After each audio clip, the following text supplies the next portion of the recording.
Understanding the Malian conflict.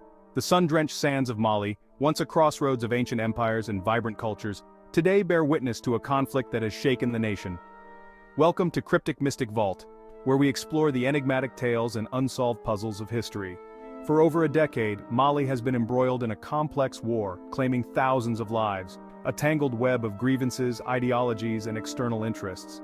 At the heart lies a struggle for control of this resource-rich nation, where jihadist groups, Tuareg separatists, and government forces clash, fueled by poverty, ethnic tensions, and weak governance. The international community has intervened, deploying troops in aid. Yet the situation remains precarious. The conflict has had a devastating impact on the people. The path to peace is fraught with obstacles. Understanding the conflict is a moral imperative. The people of Mali deserve a future free from fear. It is our collective responsibility to help them achieve that future. To truly comprehend the complexities of the Malian conflict, one must delve into the historical and socio-political tapestry of this West African nation. Mali's past, like that of many African countries, is inextricably intertwined with the legacy of colonialism, a period that left an indelible mark on the country's social fabric and continues to cast a long shadow over its present.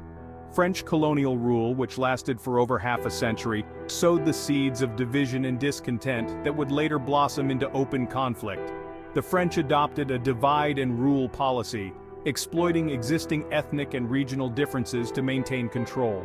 This policy exacerbated tensions between the nomadic Tuareg populations of the north and the more settled communities in the south, creating a chasm that has proven difficult to bridge. Following independence in 1960, Mali embarked on a new chapter, but the ghosts of the colonial past continued to haunt the nation.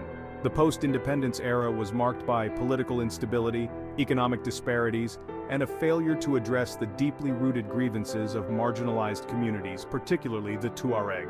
The Tuareg, long marginalized and excluded from the corridors of power, harbored resentment over the lack of opportunities and the perceived neglect of their region. This sense of marginalization and disenfranchisement, coupled with the availability of weapons in the aftermath of the Libyan civil war, created a fertile ground for rebellion.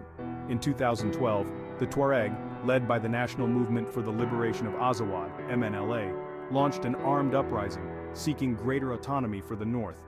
This rebellion, however, would soon be hijacked by a more sinister force, jihadist groups, who exploited the chaos and instability to expand their influence and establish a foothold in the region.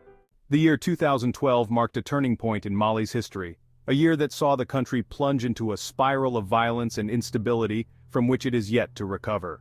In January of that year, the long-simmering grievances of the Tuareg people reached a boiling point, erupting into a full-blown rebellion led by the MNLA. Armed with weapons smuggled across the porous borders from Libya, the MNLA fighters quickly overran government forces in the north, exploiting the weakness and unpreparedness of the Malian army. The Malian government, grappling with a confluence of crises, seemed paralyzed in the face of the Tuareg offensive. The country was already reeling from the effects of a severe drought and food shortages, which had exacerbated existing tensions and fueled social unrest.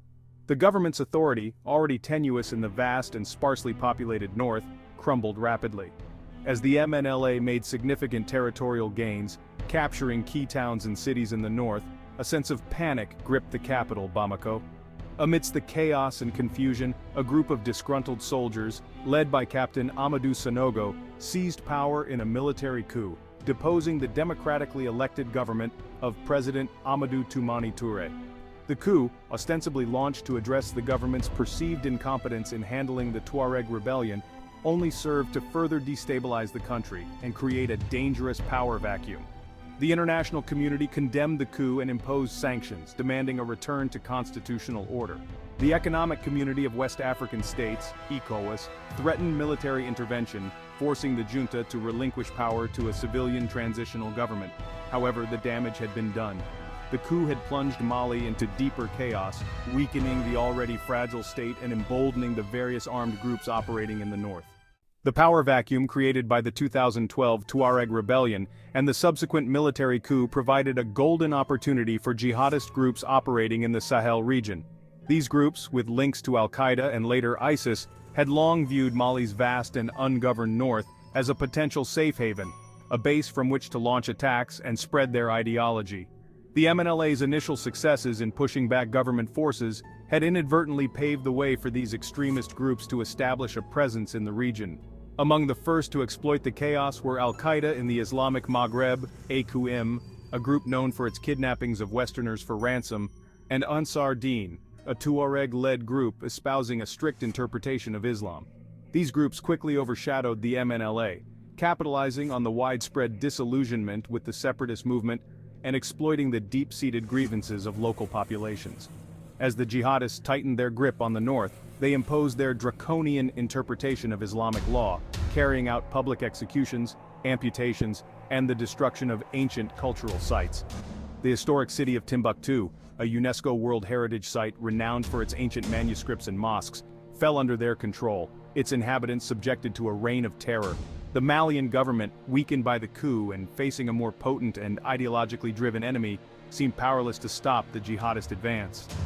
The international community watched with growing alarm as the situation in Mali deteriorated, recognizing the threat posed by the burgeoning jihadist presence in the region.